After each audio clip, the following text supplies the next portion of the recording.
আজ নবী গো আমার বানায়া বাজার হিজরত করিয়া চলেন মদিনায় আজ নবী গো আমার ঘরায়া বাজার শুয়ে আছে সোনার মদিনায় আব্দুল্লাহর পৃষ্ঠ হতে মায়া মেনর করবে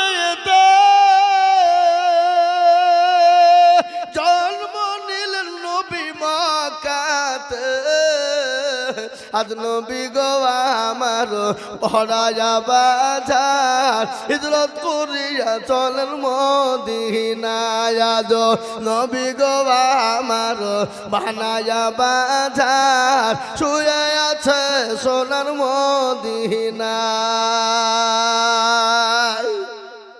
নবী বলে হযরত আলী আছে বিছানা খালি নবী বলে হযরত আলী আছে বিছানা খালি আমার বিছানায় শুয়ে যাও আজ নবী গো আমার ঘরায়া বাজার হিজরত করিয়া চলেন মদিনায় আজ নবী গো আমার বানায়া বাজার শুয়ে আছে সোনার মদিনায় ওই নবীর নামে দুরূদ পড়িলে ওই নবীর নামে দুরূদ পড়িলে হাবিবে দু চোখ নিভে যায় আজ নবী গো আমার ঘরায়া বাজার হিজরত করিয়া চলেন মদিনায় আজ নবী গো আমার বানায়া বাজার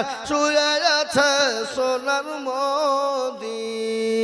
মদিনায় ও মুসলমান দরদি আমার ভাইয়েরা ও দোস্তর হাটের মানুষ তোমরা কান করে শুনে নাও রে বাবারা ও মায়েরা আমার বোনেরা জননীরা আল্লাহ নবী হযরতে আবু বকরের কাছে গেলেন আল্লাহ নবী আবু বকরকে বলেছিলেন আবু বকর গো তুমি তৈরি থেকো হয়তো আমাদেরকে মক্কা ছেড়ে মদিনায় যেতে হতে পারে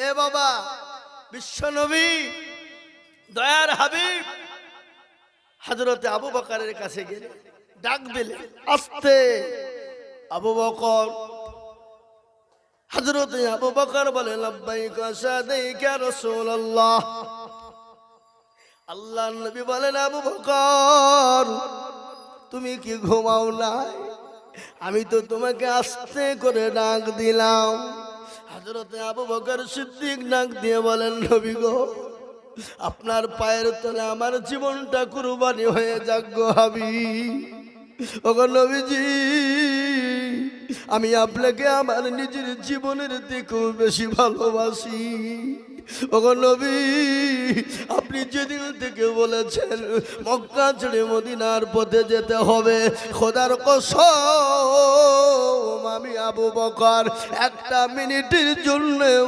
বিছানায় ঘুমাই না সুবহানাল্লাহ বলবেন না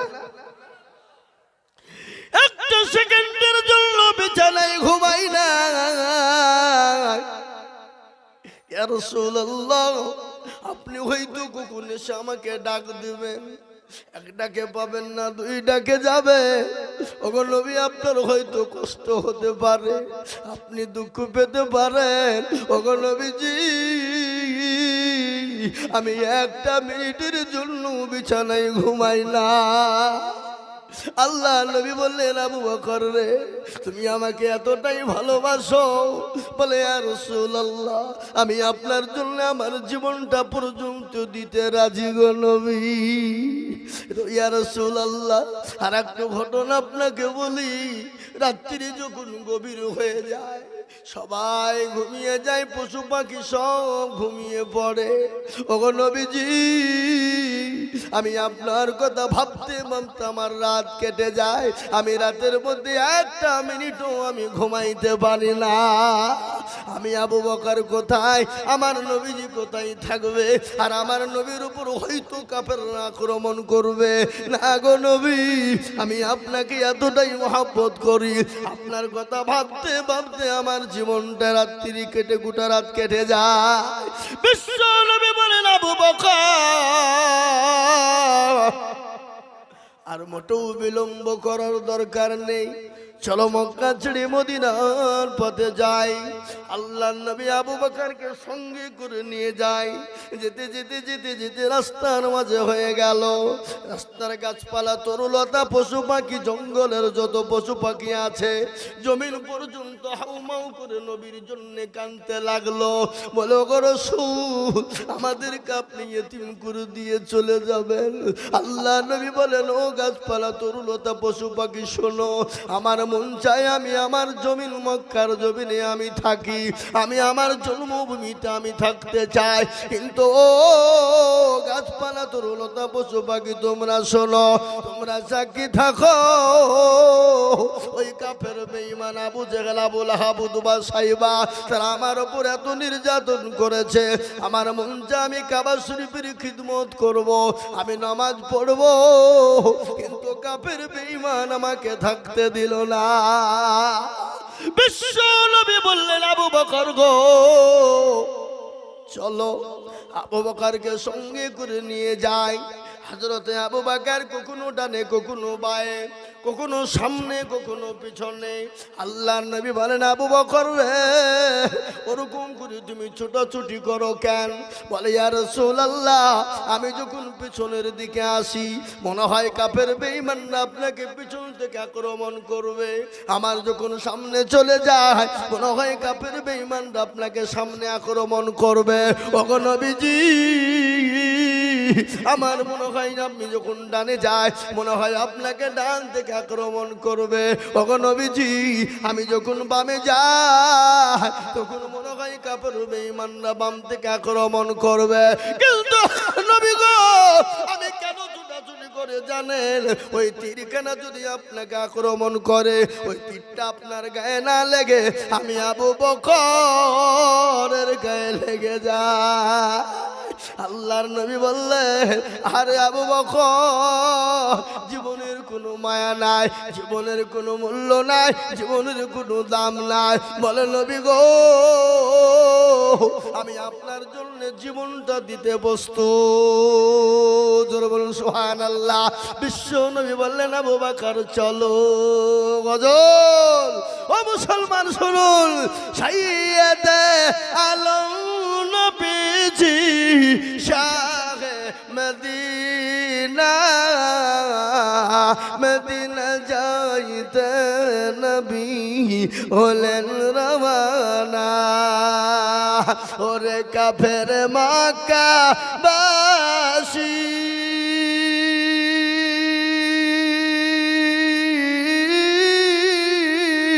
নবীজিকে মারবি বলে ঘিরে বসিলি, রাতারাতি চলেন নবী, রাতারাতি চলেন নবী সোনার মদিনায়, মদিনা যাইতে নবী হলেন রওয়ানা, মদিনা যাইতে নবী হলেন রওয়ানা। নবী বলেন, আবু বকর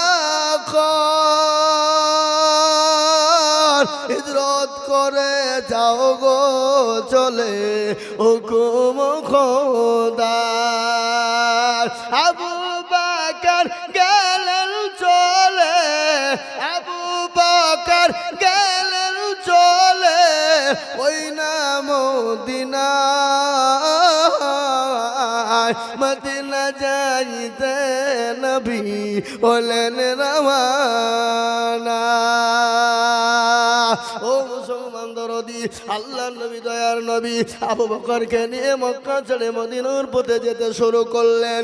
সন্ধ্যাবেলা হয়ে গেল, সূর্য উঠে গেল। কাফের বেঈমানেরা হযরতে আলীর বাড়িতে ঢুকে দেখেন শুয়ে আছে, মুখ ডেকে মনে হয়। কিন্তু নবী আলীকে বলেছিল, আলী গো তুমি ঘুমিয়ে যাও। হযরতে আলী মুখ কানা ডেকে ঘুমিয়ে গিয়েছিলেন। আল্লাহ নবী বলেন, আলী রে তুমি ঘুমাও কেন? আলী বলো, বলে নবী গো আমি এই কারণে মুখ ডেকে ঘুমিয়ে গেলাম, আমি যখন ঢুকে গেলাম কাফের বেঈমানরা ঘরের ভিতরে ঢুকে দেখবে মুহাম্মদ সাল্লাল্লাহু আলাইহি ওয়াসাল্লাম শুয়ে গর্দারে ছুরি চালিয়ে দেবে। যখন ছুরি চালিয়ে দেবে দু টুকরো হয়ে যাবে, কাপড় উঠিয়ে দেখবে মুহাম্মদ সাল্লাল্লাহু আলাইহি ওয়াসাল্লাম নেই, ইনি হলেন হযরতে আলী।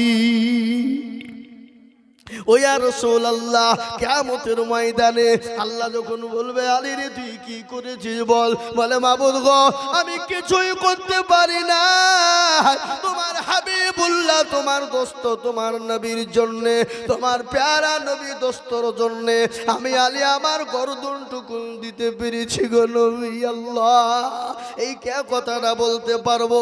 আল্লাহর নবী বলে আলী তুমি তোমার জীবনের কোনো দাম না। আল্লাহ নবীকে সাহাবারা এত ভালোবাসতেন, এত ভালোবেসেছিলেন, নিজের জীবনের থেকেও সাহাবারা আমার নবীকে বেশি ভালোবেসেছেন। কি গো বেসেছেন না বাসে না জোরে বলুন? সাহাবারা আল্লাহ নবীকে নিজের জীবনের থেকে বেশি ভালোবেসেছেন না বাসেন নাই? জোরে বলুন। একজন সাহাবা, কি নাম তার জানেন? হযরত সাদ রাদিয়াল্লাহু তাআলা আনহু। শুনলেন? হযরত সাদ এত কালো, দেখতে ভালো না, কালো কিচ্ছিত, ঠোঁট গলা মোটা মোটা, কেউ তাকে কথা বলে না, ভালোবাসে না, কেউ তাকে ভালোবাসে। আল্লাহর নবীর সাহাবারা নবীকে কত ভালোবাসতেন, নবীও নিজের সাহাবাদেরকে নিজের জীবনের থেকে বেশি ভালোবেসেছেন। আল্লাহ নবীর বাড়ি খাবার হয় নাই, একদিন দুদিন তিন দিন করে, কিন্তু সাহাবাদের বাড়িতে আমার হাবিবুল্লাহ আমার নবীজি সাহাবাদের বাড়িতে খাবার বয়ে বয়ে তিনি দিয়েছে। এবার আমরা নবীর উম্মত কি, আমরা নবীর উম্মত নামাজ পড়বো না, আমরা নবীর উম্মত নবী চিনবো না, আমরা নবীর উম্মত মানুষকে দান করবো না। এ বাবা এই যে কুরবানি গেল, কুরবানি আপনার দিকে যায়নি নাকি? কুরবানি গেল, হাদিসে কি এসছে? যার কুরবানি নাই তাকে কুরবানির গোশত দাও, গরিব দুঃখীকে দাও, ফকির মিসকিনকে দরিদ্রকে দাও। কিন্তু আমরা বাবা যার বাড়িতে গোছ আছে তাকে ডবল করে দিই, সে যেন আবার আমাকে দেয়, মানে আমার সবটাই হয়ে যায়। কি কথা বলে? আমরা তিনটে ভাগ করি তো, একটা হলো নিজের, একটা হলো কুটুমের, আর একটা হলো আপনার কি গরিব মিসকিন, কি বলে সেই সমাজের, সমাজের বখরা। এটা কোন ধরনের নীতি? এটা আপনাকে কে শিখিয়েছে? আপনি সমাজেরটা আবার ভাগ করে আবার আপনি নেবেন, সমাজটা ভাগ করে তো ওই এক জায়গাতে সমাজে জমা হয়। আপনাদের দিকে বলতে পারছেন, আমাদের দিকে কথা বলছি। তিনটে ভাগ হয়, একটা হলো আত্মীয় স্বজনের, একটা হলো নিজের, আর একটা হলো সমাজের। তাহলে ওই সমাজের মাংসটাকে আবার দেখা গেল 8 ভাই, কয় ভাই? 8 ভাই। দেখা গেল 4 ভাইয়ের কুরবানি আছে, 4 ভাইয়ের নাই। দেখা গেল 5 ভাইয়ের আছে, 3 ভাইয়ের নাই। আবার দেখা গেল 8 ভাইয়ের আছে, 8 ভাইয়েরই আছে। 8 ভাই জমা করলো, আবার ওই মাংসটাকে আপনার মিশ করলো, মিশ করে আবার 8টা ভাগ করে সমান সমান করে নিল। তাহলে আপনার কভাগ হলো, আপনার কভাগ হলো, তাহলে আপনার দুটো হলে একটা আপনি বিনালেন, কিন্তু মানুষের সামনে 3টে ভাগ করলেন। এই যুক্তি কাকে শিখাইছেন আপনি? নিজে ভাগ করে আবার নিজে লিখেন আপনি? হ্যাঁ, আপনার তো একটা ভাগের আপনার অধিকার, আপনি কেন দুটো নেবেন? দুটো আপনাকে বিলিয়ে দিতে হবে। যাদের মাংস নাই, যাদের কুরবানি দিতে পারে না, তাদেরকে কুরবানির মাংস দেন। কিন্তু আমরা বড় চালাক, আপনার কুরবানির আগে কি ফ্রিজ বিক্রি হলো? বা কি ফ্রিজ না বিক্রি হইলো কুরবানির আগে? বলে এত ফ্রিজ কেন গো? বলে সামনে কুরবানি আসছে, গরু কুরবানি দিয়েছি, ধরবো, জবাই করবার ভরবো, লোককে দেবো না। কুরবানি হবে? হবে? এই মুসলমান, আল্লাহর কাছে রক্ত পাওয়া যায় না, মাংস পাওয়া যায় না, আল্লাহর কাছে কিছুই পাওয়া যায় না। আল্লাহর কাছে পাওয়া যায় সেটা হলো তাকওয়া। তার নিয়াত কত ভালো, নিয়াত কেমন সেটা পাওয়া যাবে। বুখারী শরীফের হাদিসে এসেছে, আল্লাহ নবী বলেন ইন্নামাল আমালু বিন্নিয়াত, প্রতিটি কাজ নিয়াতের উপর নির্ভর করে। নিয়াত যদি আপনার গোলমাল হয়, আপনি যত টাকা দিয়ে কুরবানি দেবেন কুরবানি হবে না। আর নিয়াত যদি আপনার ভালো হয়, আপনি যত কম টাকায় কুরবানি দেবেন কুরবানি কবুল করবেন কে? জোরে বলুন না কে? আমার আল্লাহ কুরবানি কবুল করবে। কিন্তু আমাদের দেশে কুরবানি দি বলে আমার ছেলে পিলে আছে লোকের দুয়ারে যাবে, এটা কোন ধরনের কথা? না না, হতে পারে না, তার কুরবানি কিন্তু হবে না। কুরবানি দিবেন আল্লাহকে রাজি করার জন্য। কাকে রাজি করার জন্য? আল্লাহকে রাজি করার জন্য। আমরা আজকে দোয়া পড়ি, ইন্নী জাহাতু ওয়াজহাল্লাযী ফাতারাস সামাওয়াতি ওয়াল আরদি হানিফা, এরকম করে দোয়া পড়ি না পড়ি না? এই কথা বলেন না কেন? দোয়া পড়ি অমকের নামে, অমকের বাপের, অমকের নামে তমকের বাপ। অবশ্যই নাম করবেন, কিন্তু কিরকম করে নাম করবেন? বলে অমকের তরফ থেকে আল্লাহ রাস্তায় কুরবানি দিলাম, আমার বাপের তরফ থেকে আল্লাহ রাস্তায় কুরবানি দিলাম, আমার ছেলের তরফ থেকে আল্লাহ রাস্তায় কুরবানি দিলাম। কবুল করবেন কে? আমার আল্লাহ কবুল করবে। তাই মুসলমান দরদি, আল্লাহ নবী যেমন সাহাবাদেরকে ভালোবেসেছিলেন, সাহাবারা নবীকে নিজের জীবনের থেকেও বেশি ভালোবেসেছে। একদিন সাদকে জিজ্ঞাসা, এই কে দিল এটা?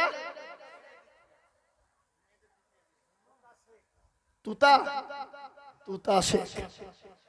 এই তুতা শেখ 2000 টাকা দিয়েছে। ভাইরা আমার, বাবা জীবনেরা ভালো করে শুনে নেন। আল্লাহ নবী একদিন সাদকে ডাকলেন, বলে সাদ গো, বলে ইয়া রাসূলুল্লাহ বলুন। বলে সাদ তুমি কি বিয়ে করবে না? এই যুবকেরা শোনো, তুমি কি বিয়ে করবা না? বলে ইয়া রাসূলুল্লাহ আমাকে কে বিয়ে করবে? আমি তো কালো কিচ্ছি, আমি তো দেখতে ভালো না, ঠোঁট গলা মোটা মোটা। বলে নবী গো, আমাকে কে বিবাহ করবে গো নবী? আল্লাহ নবী বলে সাদ তুমি বিবাহ করবা কি করবা না বলো?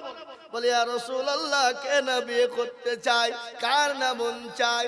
আল্লাহ নবী আবারও বললেন সাদ তুমি বলো, তুমি বিয়ে করবা কি করবা না? সাদ চুপ হয়ে গেল। আল্লাহ নবী বুঝতে পেরেছেন সাদ চুপ, তার মানে হলো আল্লাহর নবী বুঝতে পেরে গেলেন সাদ বিয়ে করার জন্য অনুমতি দিয়েছে।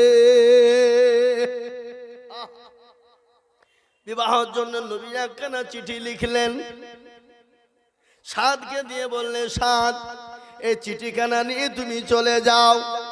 কোথায় যাব? বলে আমার অমুক সাহেব হযরতে আবু আইয়ুব আনসারীর বাড়িতে তুমি চলে যাও। তার একজন সুন্দরী রমণী মেয়ে আছে, অতীব সুন্দরী, যাকে হুরে মদিনা বলা হয়। এত সুন্দরী এই চিঠিখানা তুমি নিয়ে যাও। আল্লাহ নবীকে বললেন নবী গো, আমি তো দেখতে ভালো না, কালো কিচ্ছি, আমি তো পেটে ভাটে উঠ চড়াই। ওগো নবী, আমার তো থাকার কোনো জায়গা নাই, আমার তো খাওয়ার কোনো জায়গা নাই। নবী গো, আমাকে কি বিবাহ করবে? বিশ্ব নবী বললেন সাদ এই চিঠিখানা নাও, নিয়ে তুমি আমার সাহাবার বাড়ি চল।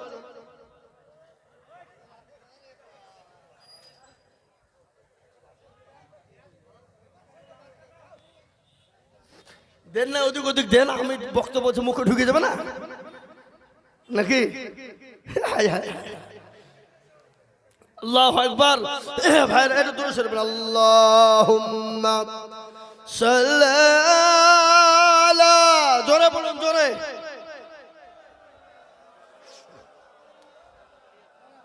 হ্যালো হ্যালো, আপনারা বসে যান, সামনে যারা দাঁড়িয়ে আছেন বসে যান, আগে জায়গা আছে, সামনে চলে আসুন। আরো জোরে। আল্লাহুম্মা সাল্লি আলা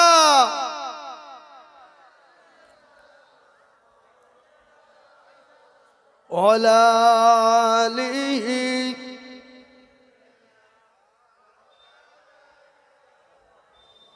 ও মুসলমান দরদি, 7 চিঠিখানা নিয়ে চলে গেলেন কার বাড়ি? হযরতে আবু আইয়ুব আনসারীর বাড়িতে তিনি হাজির হয়ে গেলেন। বাড়ির দরজা গিয়ে লক করলেন। আবু আইয়ুব আনসারী তিনি বেরিয়ে আসলেন, বলে কে গো বাছা, কি তোমার নাম, কোথা থেকে এসেছ? সঙ্গে সঙ্গে চিঠিখানা দিয়ে দিলেন। চিঠিখানা পড়ে তিনি দেখলেন এই চিঠিখানা দিয়েছেন যিনি, তিনি হলেন বিশ্ব নবী। সুবহানাল্লাহ বলুন। বলুন তো, বিশ্ব নবীর চিঠি ফেরত দিতে পারবে? কিন্তু ঘটনা শুনেন, বিটিকে পরীক্ষা করার জন্য আবু আইয়ুব কি করে, চিঠিখানা দিলেন।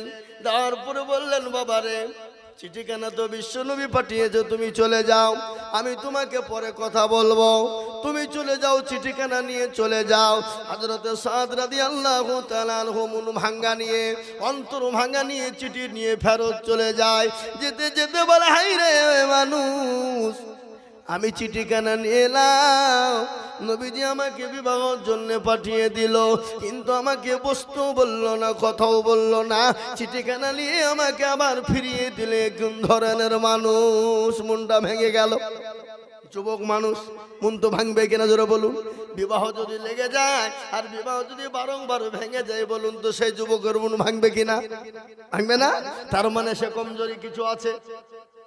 তিনি চলে আসছেন মন ভাঙ্গা, বুক ভাঙ্গা, অন্তর ভাঙ্গা নিয়ে তিনি ফিরে আসছেন। ইতিমধ্যে বিটি ডাক দিয়ে বলে, আব্বা জান। বলে, কে হলো রে আম্মা? বলে, কে এসেছিল? বলে, অমুক একজন এসেছিল, নবীর সাহাবা, চিঠিখানা নিয়ে এসেছিল। বলে, কেন? বলে, বিবাহর প্রস্তাব নিয়ে এসেছিল। বলে, প্রস্তাবটাকে পাঠিয়েছেন? বলে, বিশ্ব নবী জনাবে মুহাম্মদুর রাসূলুল্লাহ সাল্লাল্লাহু তাআলা আলাইহি ওয়াসাল্লাম পাঠিয়েছেন। বলে, আব্বা জান আপনি কি বলেছেন? বলে, বিটি রে, তুমি এত সুন্দরী রমণী, এত সুন্দর তুমি দেখতে, ও বিটি, আমি তোমার সঙ্গে কি করে বিবাহ দিব বলো? বলে, বিটি, যাকে মদিনার হুর বলা হয়, যাকে মদিনার হুর বলা হয়, তুমি এত সুন্দরী নারী, এত সুন্দরী, এত সুশিক্ষায় শিক্ষিত হলে তুমি, ও বিটি, আমি বলো তোমার সঙ্গে কি করে বিবাহ দিব? সে তো কালো কিছি, দেখতে ভালো না, ঠোঁট গালা মোটা মোটা। সঙ্গে সঙ্গে বিটি বড় পরোজগারিনী, বিটি আল্লাহওয়ালি, বিটি বড় নামাজি, বিটি বড় দিনদার। সঙ্গে সঙ্গে বললেন, আব্বা আপনি তাড়াতাড়ি করে যান, ওই মানুষকে আপনি ফিরিয়ে আনুন। বিশ্ব নবী জনাবে মুহাম্মদুর রাসূলুল্লাহ সাল্লাল্লাহু আলাইহি ওয়াসাল্লাম যখন চিঠি লিখে পাঠিয়েছেন, নিশ্চয় জানতে হবে তার ভিতরে ঈমান আছে। সে বড় পরোজগার মানুষ, দিনদার মানুষ, বড় ঈমানদার মানুষ। তার সম্পদ থাকুক আর নাই থাকুক, আমি তার সঙ্গে বিবাহতে বন্ধনে জড়িত হব। সুবহানাল্লাহ বলুন। বিটি কাকে বলে? হযরত আবু আইয়ুব আনসারী বললেন, বিটি রে, আমি তো ফিরিয়ে দিই নাই, আমি তোমাকে পরীক্ষা করার জন্য, চেক করার জন্য আমি এই কাজটা করেছি। ও বিটি, তুমি এই ছেলেকে বিবাহ করবে কি করবে না, আমি তোমার কাছে শোনার জন্য চেষ্টা করলাম। সঙ্গে সঙ্গে আবু আইয়ুব আনসারী চলে গেলেন, সাদকে ডেকে আনলেন। আনার পরে বলে, সাদ তাড়াতাড়ি করে বাড়ি আসো, আমার মেয়ে বিবাহের জন্য প্রস্তাব দিয়েছে। সঙ্গে সঙ্গে সাদ যখন হাসি মুখে চলে গেলেন, সাদকে বলা হলো, সাদ তুমি তৈরি হয়ে যাও, তুমি তৈরি হও। হযরত সাদ রাদিয়াল্লাহু তাআলা আনহু চলে গেলেন, আনন্দ আত্মহারা, মন ভরে গেল, দিল ভরে গেল। এই বাবজি, একে গো, ইনি কে গো? এদিকে আপনি বসেন, বসেন, এখন বসেন, লোকের বসেন। আপনি ওই আতর ঘষতে যে আতর মাখেনি কেউ নাকি? বসেন, লোকের বসেন। ওই যখন লোকজন উঠবে আপনি ওখানে দাঁড়াবেন আর বলে, বাবা দাঁড়ান, ঠেকি দিবেন, ঠিক আছে? ভাইরা আমার, বাবা জীবন আল্লাহওয়ালা, দিনওয়ালা, ঈমানওয়ালা হযরত সাদ রাদিয়াল্লাহু তাআলা আনহু নবীর কাছে চলে গেল। নবীজি বললেন, সাদ তুমি তৈরি হও, বিবাহের জন্য তৈরি হও। হযরত সাদ বললেন, ইয়া রাসূলুল্লাহ, আমি যে বিবাহ করব আমার কাছে দিলমোহর দেওয়ার মতন কিছু না। আল্লাহ নবী বলেন, সাদ রে, আমার জামাই উসমানের গনির কাছে চলে যাও। হযরত উসমান গনির কাছে যখন চলে গেল, হযরত উসমান গনি রাদিয়াল্লাহু তাআলা আনহু তার বিবাহের জন্য যা যা প্রয়োজনের জিনিস দিয়ে দিলেন। হযরত সাদ তিনি চলে গেলেন বাজার করার জন্য, বাজার করবে। ইতিমধ্যে খবর হয়ে গেল, কে আছো মদিনার তরুণ যুবকেরা, ও মদিনার নওজওয়ানেরা, আজকে কি তোমাদের কাছে নবী থাকবে না? আজকে তোমাদের কাছে ইসলাম থাকবে না? আজকে তোমাদের কাছে নাকি দিন থাকবে না? আজকে দিনকে বাঁচাবে কারা? ইসলামকে বাঁচাবে কারা? সমস্ত সাহাবারা একে একে জমা হয়ে গেলেন। হযরত সাদ বিবাহের জন্য সামানপত্র কিনবে। ইতিমধ্যে কানে পৌঁছে গেল, মদিনার বুকে আল্লাহ নবী ডাক দিয়েছে। আর তিনি দাঁড়াইতে পারলেন না। বিবাহের সমস্ত সামান কিনা বাদ দিয়ে দিলেন। তিনি তরবারি কিনলেন, ঢাল কিনে নিলেন। আর সাদ বললেন, আরে যে মজলিসে যে বিবাহতে আমার নবী থাকবে না, যে বিবাহতে আমি সাদের বিয়াতে রাসূল থাকবে না, আর আমি নবীকে বাদ দিয়ে সাদ বিয়েও করব না, যে মজলিসে হাবিবুল্লাহকে পাবো না, রাসূলকে পাবো না, আমি সাথে বিয়ে করতে পারবো না। হযরত সাদ তিনি বিবাহর বদলায় ঢাল তরবারি কিনে নিলেন, যাদের ময়দানে চলে যাবেন। কিন্তু তিনি বুঝতে পারলেন নবী তো চিনে ফেলবে, সাহাবারা চিনে ফেলবে। হযরত সাদ একখানা কালো কাপড় কিনে নিলেন, মুখকে সুন্দর করে পেঁচিয়ে নিলেন। যাদের ময়দানে জাগাত শুরু হয়ে গেল, কাফের বেঈমানরা মুসলমানদেরকে চারিদিক থেকে ঘেরাও করে নিয়েছে, মেরে দেবে, নবীকে মেরে দিবে, শেষ করে দিবে। আল্লাহ নবীর একজন সাহাবা হযরত তাওহা রাদিয়াল্লাহু তাআলা আনহু তিনি কি করলেন? নবীকে ঢাল করলেন। নবীকে ঢাল করে কাফের বেঈমানেরা, কাফের বেঈমানদের সঙ্গে লড়াই শুরু হয়ে গেল। হাজার হাজার কাফেরদেরকে আপনার কি করে দিলেন? শেষ করে দিলেন। অনেক সাহাবা আপনার শহীদ হয়ে গেল। হযরত সাদ রাদিয়াল্লাহু তাআলা আনহু তিনি শুনতে পেয়েছেন মক্কা মদিনার মাটিতে নবীজি বেঁচে নাই, নবীকে শেষ করে ফেলেছে। সাদের মাথা আর কিন্তু ঠিক না, মুখ ঢাকা ছিল, মুখ ঢাকা নিয়ে মদিনার জমিনে জাহাদের ময়দানে তরবারি ঢাল নিয়ে জাহাজ শুরু হয়ে গেল। তরবারি নিয়ে শুরু হয়ে গেল। কাফের বেঈমানদেরকে জাহান্নামের টিকি ধরিয়ে দিয়ে হযরত সাদ তিনি আপনার শহীদ হয়ে যায়। আল্লাহ নবীর সামনে হযরত তাওহা রাদিয়াল্লাহু তাআলা আনহু তিনি দাঁড়িয়ে গেলেন। কাফের বেঈমানরা হযরত তাওহার উপর আক্রমণ শুরু করে দিল। একটা নয়, দুটো নয়, হযরত তাওহা রাদিয়াল্লাহু তাআলা আনহুর গায়ে একটা নয় 80টা আপনার তরবারির আঘাত করা হয়েছিল। এমনকি 70টা তীর আঘাত করা হয়েছিল। ও মুসলমান, মুসলমান শুনেলেন, আল্লাহ নবীর সাহাবারা এরকম ঘটনা দেখলেন। আল্লাহ নবী সাল্লাল্লাহু আলাইহি সাল্লামের সমস্ত সাহাবারা কাফেরদেরকে শহীদ জাহান্নামে পাঠিয়ে দিলেন। অনেক সাহাবারা পর্যন্ত শহীদ হয়ে গেল। যাদের ময়দানে মুসলমানদের দামামা বেজে গেল। ইতিমধ্যে নবী বলেন, ও সাহাবারা, সমস্ত লাশগুলোকে তোমরা এক জায়গায় করো। সমস্ত লাশগুলোকে এক জায়গায় একত্রিত করা হলো। কিন্তু মুসলমান একজন সাহাবা এসে বলেন, নবী গো, একজন সাহাবাকে দেখলাম কালো রুমাল জড়ে মুখ পেঁচে জানে কে বসে আছে। আল্লাহ নবী বলে, খোঁজ না। গিয়ে খোঁজ নিয়ে দেখছেন হযরত সাদ রাদিয়াল্লাহু তাআলা আনহু তিনি শহীদ হয়ে গেছে। বিশ্ব নবীর কাছে যখন খবরটা দেওয়া হলো, আল্লাহ নবী বসা ছিলেন, খাড়া হয়ে গেল। আল্লাহ নবী দাঁড়িয়ে চোখ দিয়ে জর্জর করে পানি ঝরে যায়। বলে, সাদ রে, নিজের জীবন জীবনের কোনো মায়া নাই, নিজের জীবনের কোনো দাম নাই। তোমার কালকে বিবাহ, তোমাকে বিবাহর সামান কিনতে পাঠানো হলো, তুমি নবীকে এতটাই ভালোবাসো যে নিজের জীবন পর্যন্ত বিবাহ না করে নিজের জীবন পর্যন্ত তুমি দিয়ে দিলে রে সাদ। আল্লাহ নবী বললেন, ও সাহাবারা, সমস্ত সাহাবাদেরকে দাফন কাফনের ব্যবস্থা করো। হযরত সাদকে দাফন করার জন্য আল্লাহ নবী সাল্লাল্লাহু আলাইহি ওয়াসাল্লাম নিজে গেলেন। ইতিমধ্যে সাদের দিকে লক্ষ্য করলেন আর আল্লাহ নবী মুচকি হেসে দিলেন। সাহাবারা বলেন, নবী গো, আপনি মুচকি কেন হাসলেন? বলে, ও সাহাবারা বললেন, নবী আপনি মুচকি কেন হাসলেন? বলে, ও সাহাবারা শোনো, আমি সাদকে যখন মাটি দেওয়ার জন্য আমি যখন ওই কবরস্থানের দিকে আগিয়ে নিয়ে যাই, আমি দেখি জান্নাতের হুরেরা আমার সাদকে নিয়ে টানাটানি করতেছে। জোরে বলে সুবহানাল্লাহ। আল্লাহর নবী সাহাবারা বলেন, আরে আজকের ওই লাশটা যদি সাদের না হয়ে আমি যদি আমি আমার লস হয়ে যেত, আমি কতই না বড় ভাগ্যবান হয়ে যেতাম। হাদিসের মধ্যে এসেছে, নবী বললেন, লা ইউমিনু আহাদুকুম হাত্তা কুনা হাব্বা ইলাই মিন ওয়ালিদিহি ওয়া ওয়ালাদিহি ওয়ান নাসি আজমাইন। ওই ব্যক্তি সবথেকে পরহেজগার, দিনদার, ইমানদার, যে তার নিজের জীবনের থেকে আল্লাহ তার রাসূলকে জীবনের থেকে বেশি ভালোবাসে। তাই একবার সকলেই হাত উঁচু করে বলবো, হুজুর গো, পৃথিবীর জমিনে যতদিন থাকবো আল্লাহ তার রাসূলকে নিজের জীবনের থেকে বেশি ভালোবাসবো।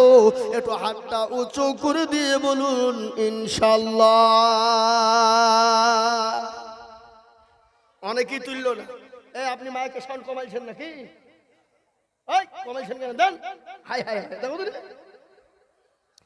মুসলমান, অনেকে তুললো অনেকে তুললো না।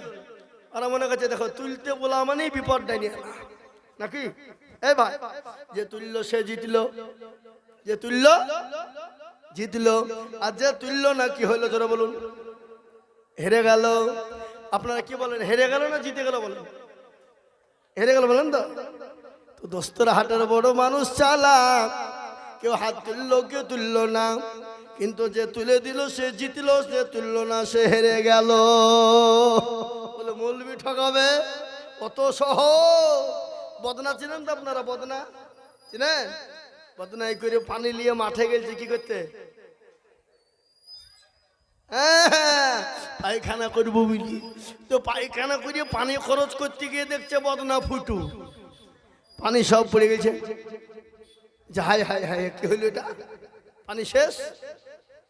কালকে আইজুল মৌলবি ঠকাইতে পারলো না, আর বদনা তুই ঠকিয়ে ফেললি, তো দাঁড়া কালকে কি করে ঠকাস আবার দেখবো। ও আবার তারপরের দিন বদনাই করে পানি নিয়ে যাবে, যে আজকে আগে পানি খরচ করব তারপরে পায়খানা ফিরবো। তুই দেখি ঠকাস কি করি। এ বাবা, আজ ঠকলো না জিতলো? আজ ঠকলো। তো যারা হাত তুললো তারা জিতলো, যারা তুললো না তারা ঠকলো। আর একবার আমি আপনাদেরকে বলবো, হুজুর গো, পৃথিবীতে যতদিন থাকবো আল্লাহ তার রাসূলকে নিজের জীবনের থেকেও বেশি ভালোবাসবো। একবার হাত তুলে বলে না রে তুমি নামার। তার মধ্যে এখনো কিছু লোক আধখান তুলেছে, আধখান তুলেনি। ও মনে করছে মৌলবি তুল দেখতে পাবে না। বাবা, মৌলবি দেখতে পাবে না ঠিক, কিন্তু যেটা দেখে না সেটা দেখে কে? যেটা কেউ জানে না সেটা জানে কে? যেটা কেউ বুঝে না সেটা বুঝে কে? সবাই বলে আমি ভালো, আমি জানি কি, আমার মনের গোপন খবর জানে আল্লাহ জি। আলোতে আধারে নির্জনেতে কোথা কি করেছো তুমি সব জানে সে। তাহারি চোখেতে কেউ যাবে না পাখি, আমি জানি কি।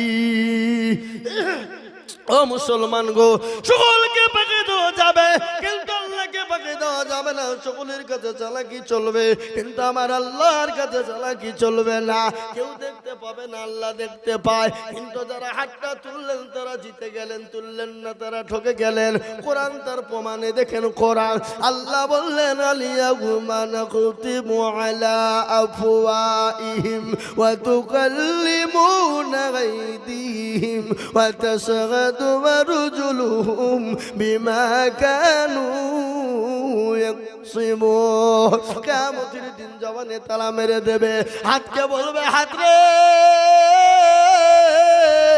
তোকে কোন কাজে ব্যয় করেছিল বল। হাত বলবে মাবুদ গো, দস্তরঘাটে জালসে আজিজুল হক বলেছিল কারা আল্লাহর প্রেমিক, নবীর প্রেমিক, দিনের প্রেমিক, ইসলামের প্রেমিক বলো। হাতটা তোলো যারা,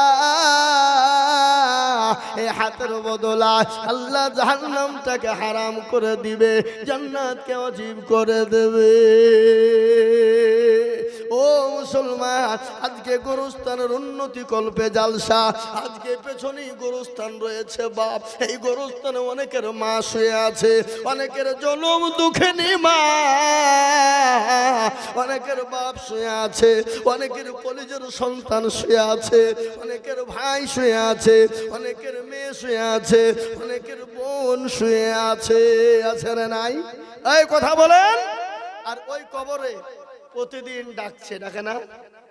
কি গো, প্রতিদিন কবর ডাকে, বলে আমি কিড়ামাকুড়ের ঘর, আমি পোকামাকুড়ের ঘর, আমি কাউকে চিনি না, আমি চিনি আল্লাযীনা আমানু ওয়া আমিলুস সলিহাত। ভালো আমল করবা যারা, আমি কবর তাদের সঙ্গে ভালো ব্যবহার করব। আমি কাউকে চিনি না, আমি খালি আমল আর আমল চিনি। আর ওই কবরে প্রতিদিন ডাকে, ডাকে না গো? এই কথা বলেন। কারো ভরসা আছো রে মন, কিসের এত মায়া, এত সাদের বাড়ি তোমার ভেঙে যাবে বাসা।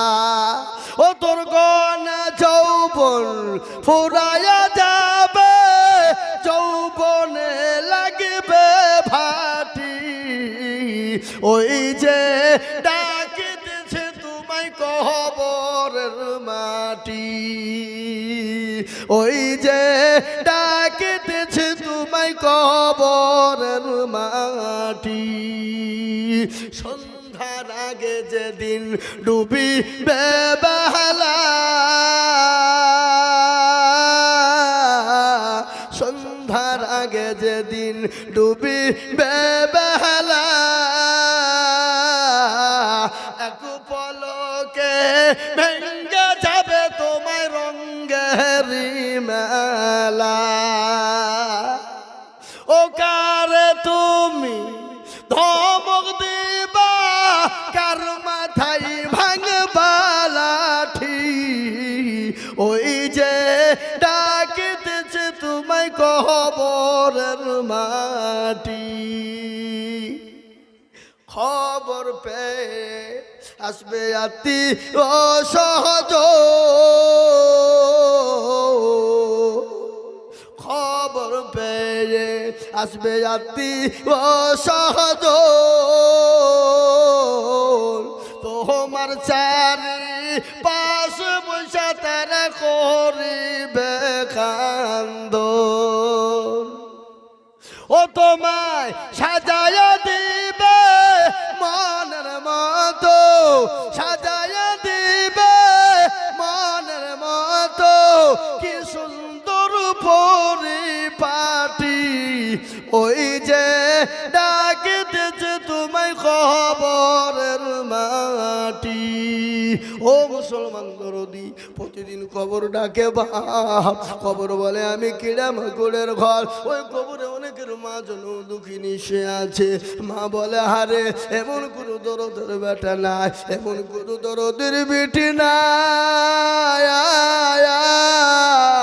একটু কবরে রাজা না মা ভয়ে যাবে। আর কবর এত বড় কঠিন, আমার নবী বলে গেলেন, আমার উম্মত উম্মতি একবার যদি জানতো মানুষ মরে গেলে জীবনেও কোনোদিন কবরে রাখতো না। কবর এত কঠিন, ওই কবরে যত পাখির নাই তাকিয়ে তাকিয়ে দেখছে, তাই কবরের উন্নতি কল্পে জালসা। আল্লাহর নবী বলেন, আউয়ালু মানাজিল মানজিলুল কবর, কবর হলো আসল ঘর। তাই আমি আপনাদেরকে বলবো, এই কবরস্থানকে তৈরি করার জন্য, এই কবরস্থানকে তৈরি করার জন্য আমি আপনাদের কাছে একটু হাত পেতে দেব। আমি আজিজুল হক সারা পশ্চিম বাংলা নয়, আসাম, ত্রিপুরা, মেঘালয়, মণিপুর, উড়িষ্যা, বিহার, ঝাড়খণ্ড, পশ্চিম বাংলা, বাংলাদেশ পর্যন্ত আমি মানুষের কাছে হাত পেতে চাই। লক্ষ লক্ষ লক্ষ টাকা করে আজ আমি আপনাদের কাছে লক্ষ লক্ষ টাকা চাইবো না।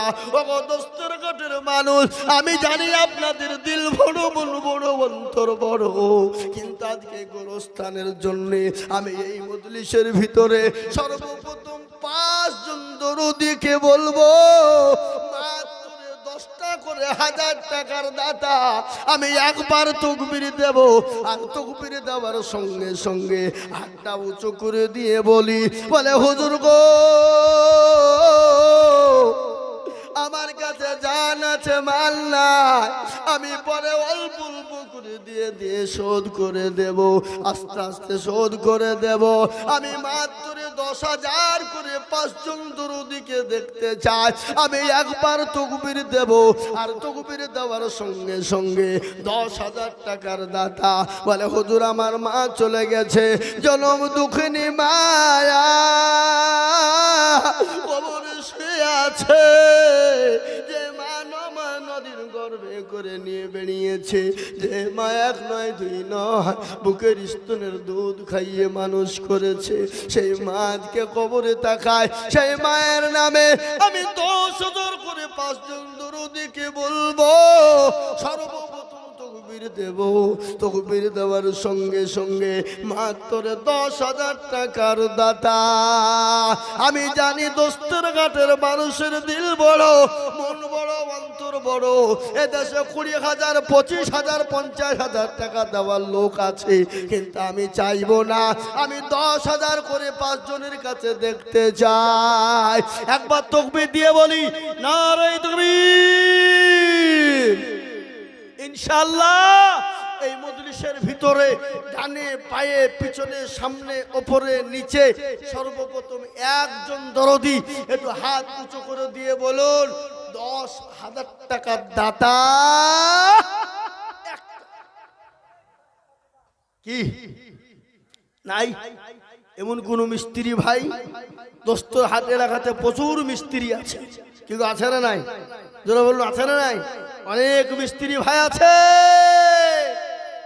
এই গোরস্থানের জন্য বহু টাকা বহু দিকে চলে যায়, বাচ্চা ছেলে মেয়ের পিছনে যায়, আত্মীয় স্বজনের পিছনে যায়, বন্ধু বান্ধবের পিছনে যায়, ডাক্তারের দোকানে যায়। আমি আপনাদের কাছে বলবো, সর্বপ্রথম এতগুলা মানুষের মধ্যে থেকে একটা ভাগ্যবান আল্লাহর দরদি বান্দা নাই বলে, হুজুর আমার কাছে জান আছে কিন্তু মাল নাই, আমি পরে অল্প অল্প অল্প অল্প করে দিয়ে দিয়ে শোধ করে দেব। তাই সর্বপ্রথম 1 জন দরদি একটু হাতটা উঁচু করে বলুন দেখি ইনশাআল্লাহ। ও বাপ, দোস্তর হাটের মানুষ, 1 জন দরদি গোরস্থানকে কেন্দ্র করে গোরস্থানের জন্য সর্বপ্রথমে 1 জন ভাগ্যবান নবীর প্রেমিক 10,000। কি গো, এমন কোন বাপজি ভাই নাই, এমন কোন মা বোন নাই, এমন কোন মাস্টার ডাক্তার ব্যবসায়িক নাই, এমন কোন পয়সাওয়ালা গাড়িওয়ালা বাড়িওয়ালা নাই, এমন কোন আল্লাহওয়ালা দিনওয়ালা ইমানওয়ালা কলমওয়ালা কোরআনওয়ালা মসজিদওয়ালা আল্লাহওয়ালা নাই যে হুজুর ইনশাআল্লাহ আমার কাছে জান আছে মাল নাই, আমি পরে অল্প অল্প করে দিয়ে দিয়ে দিয়ে দিয়ে দিয়ে দিয়ে দিয়ে দিয়ে 10,000 টাকা শোধ করে দেবো ইনশাআল্লাহ। 1 জন দরদি এই মজলিসের ভিতরে একটু হাত উঁচু করে দিয়ে বলুন ইনশাআল্লাহ।